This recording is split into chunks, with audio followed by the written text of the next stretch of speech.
This series of movies is going to show you how to get started using Fusion 360.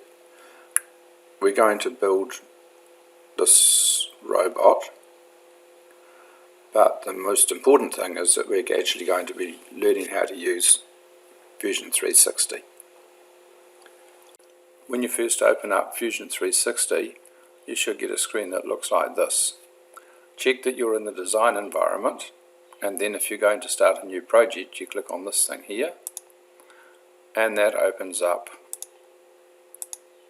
all of your online projects that you might have done. So you should see your username up there, and you can see here you can click to create a new project.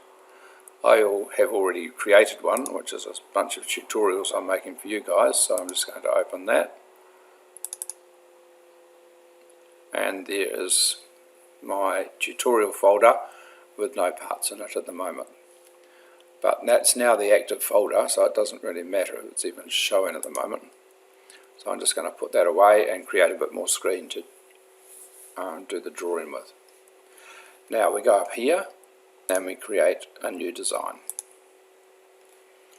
This thing over here is called the view cube. So I'm going to look at the top work plane and I'm going to draw on the top work plane. So that top work plane has been selected, and I now go here and create a new component. If you don't have that icon showing on the screen, you can go down here and you can create a new component. And if you want to make that icon show on the screen, you can pin it to the toolbar so it will show up here. So here we are making a new component, and it's called the base of the robot. Okay, now we're on the top work plane, so I'm going to draw a sketch. And I'm going to draw it on this plane. So I've just clicked on the origin, and then I'm going to select a 2-point rectangle, which is there. Doesn't matter how big I made it. If I now type the letter D, I can click on there, pull that up, and I can type in 140 millimeters, and I can click on this one. Notice that I've still got the dimensioning tool picked. You can tell that by looking at the cursor. Pull that out there and make that into 100.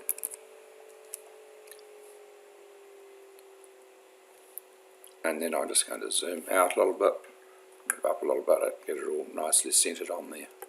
So that's the base of the robot. I'm just going to press down the mouse wheel and change that to a bit of an angle.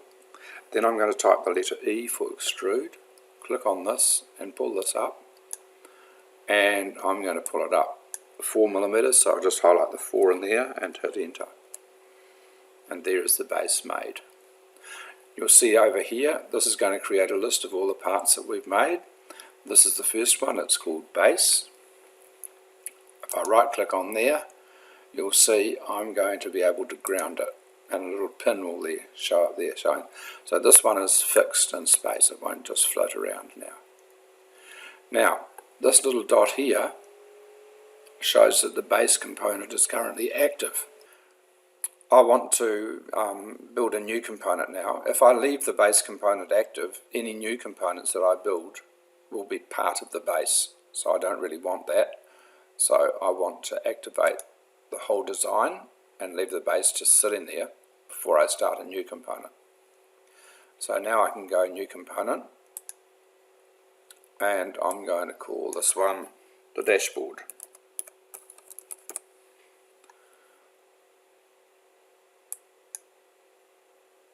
Now it's ready for me to create the component. So I'm going to draw a sketch on the top of this base. So I'm going to select that surface and go create sketch. It's taken that off the picture a bit, so we'll just bring it back in. So what I'm going to do now is I'm going to bring some of these lines into the sketch. That's called projecting. So I'm going to hit the letter P, and now I've got the project dialog box there. I'm going to project this line in, and I'm going to project this one. See, it says 2 selected now, and if I project this one at the end here, goes up to 3 selected, and then I'm going to go OK. That now means that when I go to draw my 2-point rectangle, it'll pick up on this projected line and it'll exactly latch onto it. Same with this one on the other side, there. Now I'm going to make that 12 millimeters wide, so I'm going to hit the letter D and just click on that, move the mouse up, click again and type in 12 and hit enter. And then I'm going to, still with the dimensioning tool selected, as you can see by looking at the cursor, I'm going to click that dot, move up, click again, type in 15 and hit enter. And now I'm going to type the letter E for extrude, and I am going to click on this surface and bring it up, and it's going to come up 35 millimeters, so I go 35 there. Notice before you get out of here that we are creating a new body. So our dashboard component is going to have a new body inside it. There we go. Now, this new dashboard component is the active component. That's why you can see it in a clear colour, and this one's been shaded out. If we go back up here and activate the whole design, everything comes back. Okay, so the good thing about creating a component is that we can move these things around. So if I click on the dashboard and type the letter M, I can move this. And that's really handy later on when we come to do exploded diagrams, which you will need to do.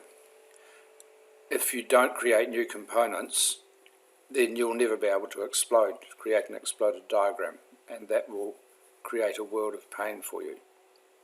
So the rule is, every time you make a new part, make it into a new component. Right, I'll leave this movie there, and in the next movie we'll make the back part of the robot.